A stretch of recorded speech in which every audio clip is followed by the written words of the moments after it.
नमस्कार विद्यार्थी मित्रांनो.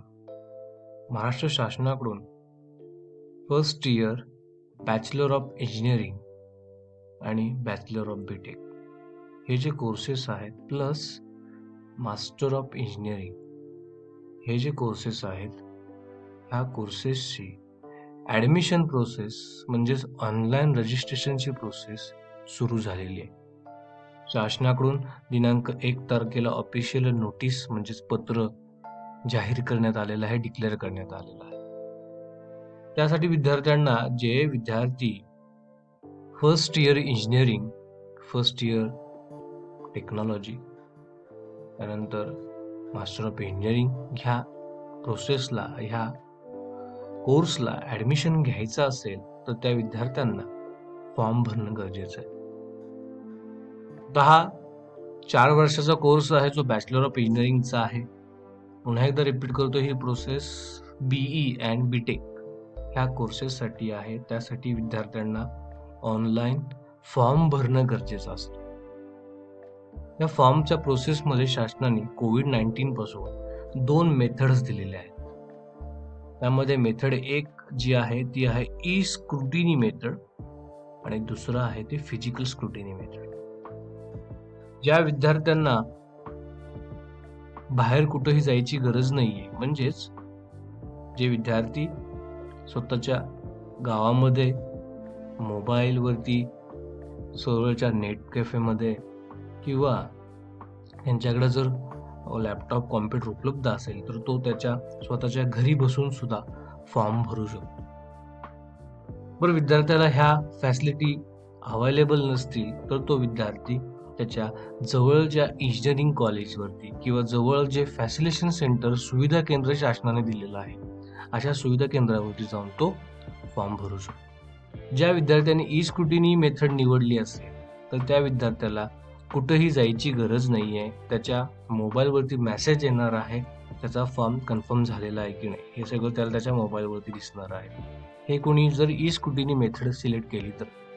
दुसरी जी मेथड आहे ती फिजिकल स्क्रुटिनी आहे. त्यासाठी विद्यार्थ्यांना जवळच्या फॅसिलिटेशन सेंटरवरती जाऊन व्हिजिट करावं लागेल आणि तिथं जाऊन त्यांनी त्यांचे डॉक्युमेंट्स घेऊन फॉर्म भरून कन्फर्म करून मिळेल.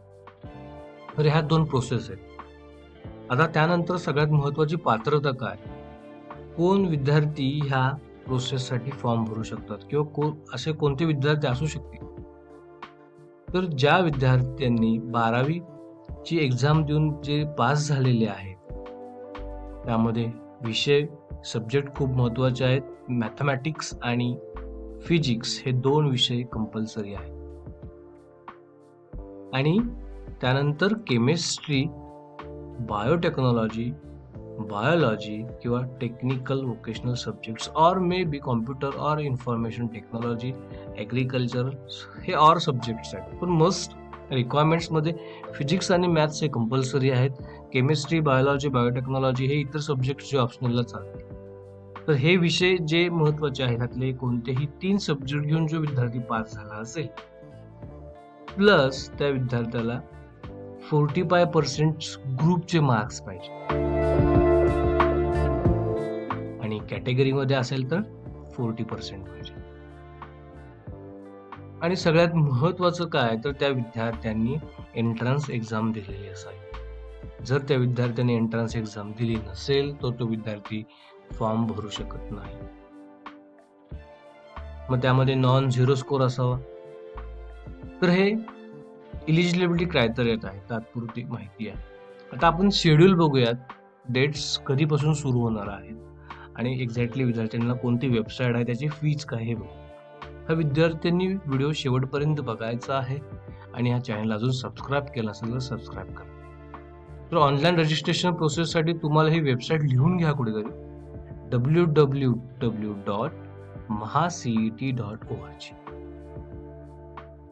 त्यानंतर विद्यार्थ्यांना फॉर्मची फीज लागणार आहे. आता शासनाने अशी सुविधा ठेवलेली आहे, ज्या विद्यार्थ्यांनी एंट्रन्स एक्झाम दिलेली होती त्या विद्यार्थ्यांना फी भरायची गरज नाही. आता त्यांनी ऑलरेडी MSc एंट्रन्स एक्झामची फीज भरलेली आहे, मग त्या विद्यार्थ्यांना फॉर्मची फी लागणार नाही. पण ज्या विद्यार्थ्यांनी एंट्रन्स दिलेली नाहीये मात्र JEE मेन्सची एक्झाम दिलेली आहे, अशा विद्यार्थ्यांना मात्र फॉर्मची फी लागणार आहे. ओपन कॅटेगरीसाठी 800 रुपये आणि रिझर्व्ह कॅटेगरीज महाराष्ट्रामध्ये जेवढ्या आहेत त्यांच्यासाठी 600 रुपये फॉर्म फी. आता अदर दॅन इंडियन, महाराष्ट्र किंवा फॉरेन कॅन्डिडेट्स असतील तर त्यांच्यासाठी मात्र 5000 रुपीज फी आहे. तर अशा पद्धतीने विद्यार्थ्यांनी लक्षात घ्यायचं, वेबसाईट कोणती आहे, फी कोणाला लागणार आहे, ही महत्वाची माहिती विद्यार्थ्यांनी लक्षात ठेवायची आहे. त्यानंतर शेड्यूल बघू. ऑनलाईन रजिस्ट्रेशन करायचं, फिजिकल स्क्रुटिनी घ्या किंवा ई स्क्रुटिनी घ्या, दोन्ही मेथडनी तुम्ही ज्यावेळेस फॉर्म भरणार आहात त्यावेळेला ती प्रोसेस 2/11 म्हणजे 2 नोव्हेंबर पासून सुरू झालेली आहे आणि लास्ट डेट त्याची काय आहे, 18 नोव्हेंबर सायंकाळी 5 वाजेपर्यंत विद्यार्थी फॉर्म भरू शकतो. पुन्हा एकदा रिपीट करतो, 2 नोव्हेंबर ते 18 नोव्हेंबर तुम्ही फॉर्म भरू शकता. त्यानंतर डॉक्युमेंट व्हेरिफिकेशन, काही डॉक्युमेंट्स पेंडिंग असतील तर तुम्हाला ती डेट 20/11 5 वाजेपर्यंत तुम्ही सबमिट करू शकता. म्हणजे होतं कसं, विद्यार्थी आता फॉर्म भरत असतो आणि त्याच्याकडे नॉन क्रिमिनल नाहीये किंवा EWS सर्टिफिकेट नाहीये, तर असे डॉक्युमेंट्स जर त्याचे पेंडिंग राहिले असतील तर तो 18 तारखेपर्यंत रजिस्ट्रेशन करू शकतो आणि ते राहिलेले डॉक्युमेंट जे आहेत ते 20 तारखेपर्यंत आणून देऊ शकतो आणि त्याचा फॉर्म पुन्हा कॅटेगरीमध्ये कन्वर्ट होऊ शकतो.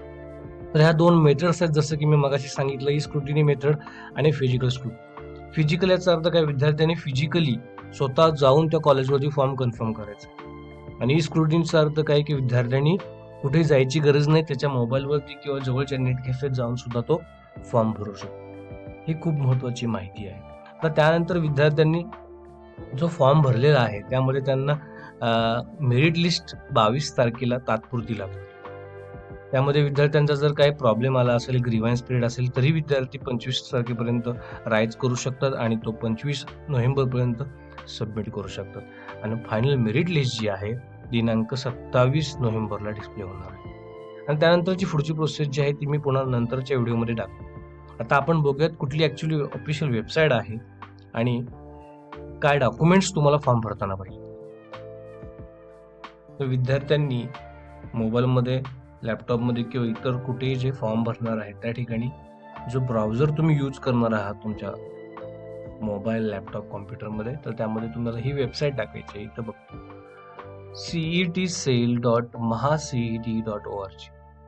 हे पेज ओपन झाल्यानंतर बॅचलर ऑफ इंजिनिअरिंगची प्रोसेससाठी तुम्हाला अंडर ग्रॅज्युएटच्या कोर्सेसमध्ये BE/BTech ह्या ऑप्शनवरती तुम्हाला क्लिक करा. क्लिक केल्यानंतर तुम्हाला अशा पद्धतीचं होम पेज ओपन झालेलं दिसेल, जे फक्त आणि फक्त इथं दिलेलं आहे बघा, फर्स्ट इयर इंजिनिअरिंग और under graduate technical courses in engineering and technology आणि मास्टर इंजिनिअरिंग अँड टेक्नॉलॉजी. विद्यार्थ्यांनी हे होम पेज ओपन झाल्यानंतर ही वेबसाईट व्यवस्थित लक्षात ठेवा. तुम्ही इथून पुढची जी प्रोसेस जी करणार आहे फॉर्म भरल्यानंतर तुम्हाला ह्या वेबसाईटवरती यायचं आहे. ती वेबसाईट सुद्धा इथं दिसते बघा, fe2021.mahacet.org. त्यानंतर विद्यार्थ्यांना रजिस्ट्रेशन करायचं आहे. तुम्ही ह्या तारखा, डेट्स व्यवस्थित बघून घ्या, इन्स्ट्रक्शन सगळ्या वाचून घ्या. न्यू रजिस्ट्रेशन वरती तुम्ही क्लिक करायचं. तर न्यू रजिस्ट्रेशन वरती क्लिक करण्याच्या अगोदर मी तुम्हाला डॉक्युमेंटची लिस्ट काय काय लागणार आहे हे एकदा सांगतो. तर ही आहे डॉक्युमेंट लिस्ट. तुम्ही कोणत्या कास्टमध्ये आहात, फॉर एक्झाम्पल ओपन/EWS असाल, OBC, SBC, NT, VGT, SC. तुम्हाला कॅटेगरी वाईज डॉक्युमेंट्स लागणार आहेत. हे डॉक्युमेंट्स तुमच्याकडे पाहिजे. तर ह्यातलं तुमच्याकडे कोणतं डॉक्युमेंट नसेल, फॉर एक्झाम्पल बऱ्याच वेळेला स्टुडंट्सकडे नॉन क्रिमिनल आणि कास्ट व्हॅलिडिटीचाच प्रॉब्लेम असतो, बाकी सगळे डॉक्युमेंट्स त्यांच्याकडे अवेलेबल असतात.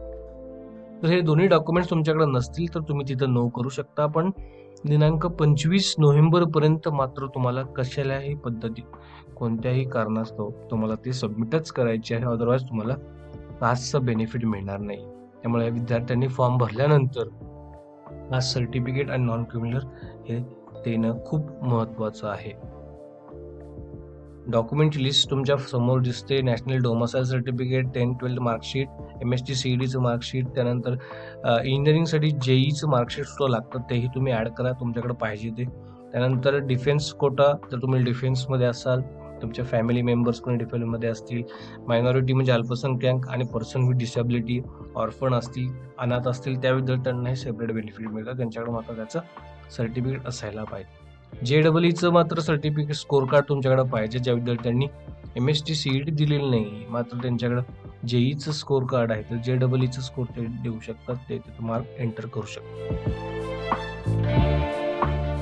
तर विद्यार्थ्यांनी होम पेजवरती गेल्यानंतर मी पुन्हा एकदा रिपीट करतो, हे बघा इथं ई स्क्रुटिनी आणि फिजिकल स्क्रुटिनी 2 मेथड्स आहेत. त्यामुळे तुम्ही ह्या दोन्ही मेथडचं महत्त्व समजून घ्या. फॉर्म भरताना गडबड करू नका. तर त्यानंतर तुम्हाला रजिस्ट्रेशन फर्स्ट टाइम करायचं आहे, त्यामुळे तुम्ही रजिस्ट्रेशनवरती जाणार आहात. तर तुम्ही ऑलरेडी रजिस्ट्रेशन केलं असेल तर सगळ्यात महत्त्वाचं तुमचा ॲप्लिकेशन ID आणि पासवर्ड जो जनरेट झालेला असतो तो तुम्हाला व्यवस्थित लिहून ठेवायचा आहे आणि तो तुम्हाला ऑलरेडी रजिस्टरवरती क्लिक करून वापरायचा आहे. तर न्यू रजिस्ट्रेशनवरती तुम्ही गेल्यानंतर तुम्हाला विचारलं जातं की तुम्ही एंट्रन्स दिलेली आहे. एंट्रन्स दिली असेल तर तुम्ही येस करायला पाहिजे. तुम्ही येस केलं की तुम्हाला तिथं हे इन्फॉर्मेशन्स मागणार आहे. ॲप्लिकेशन नंबर, MST CETचा रोल नंबर आणि date of birth as per the entrance एक्झामच्या फॉर्म भरताना तुमची डेट दिलेली आहे आणि चेक इलिजिबिलिटी केल्यानंतर तुम्हाला जे सब्जेक्ट त्या सब्जेक्टचे मार्क्स दिसतील आणि इथं तुम्हाला I have read all important इन्स्ट्रक्शन्सवरती क्लिक करायचं. लक्षात ठेवा, तुम्ही इंजिनिअरिंगसाठी फॉर्म भरत आहे त्यामुळे तुम्हाला मॅथ्स फिजिक्सचे मार्क्स हे पाहिजेतच. ते असतील तरच तुम्हाला फॉर्ममध्ये पुढं जाता येणार आहे, फॉर्म भरता येणार. बऱ्याच विद्यार्थ्यांचं असं होतं की त्यांनी B ग्रुप ठेवलेला असतो, PCB हा ग्रुप ठेवलेला असतो आणि मग तिथे एंटर करतात आणि मार्क दिसतात तर मार्क दिसत नसतात, काहीतरी एरर दाखवतात आणि मग विद्यार्थी कन्फ्यूज होतात. त्यामुळे जे विद्यार्थी A ग्रुपमध्ये होते स्पेशली तर तेच विद्यार्थी हा फॉर्म भरू शकतात. त्यानंतर तुम्हाला ही संपूर्ण माहिती भरायची आहे. रजिस्ट्रेशन डिटेल कम्प्लीट सगळं व्यवस्थित फिलअप करायचं आहे. सगळ्यात महत्त्वाचं तुम्हाला पासवर्ड सेट करायचा आहे, लॉगिन ID सेट करायचा आहे. हे सगळं व्यवस्थित तुम्ही भरायचं आहे. काही डाऊट्स प्रॉब्लेम असेल तर तुम्ही चॅट बॉक्समध्ये मेसेज करा. साधारणतः 9 स्टेपमध्ये तुम्हाला फॉर्म भरायचा आहे. मी परत एकदा सांगतो की विद्यार्थ्यांनी CETची फी भरली असेल तर त्या विद्यार्थ्यांना ह्या फॉर्मची फी लागणार नाहीये. हां, ज्या विद्यार्थ्यांनी CET दिलेली नाहीये अशा विद्यार्थ्यांना मात्र त्यांना फॉर्म भरताना फीज लागणार आहे. तर अशा पद्धतीने विद्यार्थ्यांनी फॉर्म भरून घ्यायचा आहे. वेबसाईट व्यवस्थित सांगितलेली ती लिहून घ्या. त्या प्रोसेसला जाऊन व्हिजिट करा. 2 नोव्हेंबर ते 18 नोव्हेंबरपर्यंत तुम्हाला फॉर्म भरता येणार आहे. याची विद्यार्थ्यांनी दक्षता घ्यायची. Thank you so much for watching this video. काही डाऊट्स प्रॉब्लेम असेल तर मेसेज करा. लाईव्ह डेमो फॉर्म कसा भरायचा याचाही व्हिडिओ मी नेक्स्ट व्हिडिओ माझ्या चॅनलवरती अपलोड करायचा प्रयत्न करेन. Thank you so much. आणि अजूनही काही डाऊट्स जर असतील तर तुम्ही चॅट बॉक्समध्ये मेसेज करा. B.Pharmची प्रोसेस लवकरच सुरू होईल त्यामुळे विद्यार्थ्यांनी कन्फ्यूज होऊ नका. ही फक्त आणि फक्त फर्स्ट इयर इंजिनिअरिंगसाठीची प्रोसेस आहे.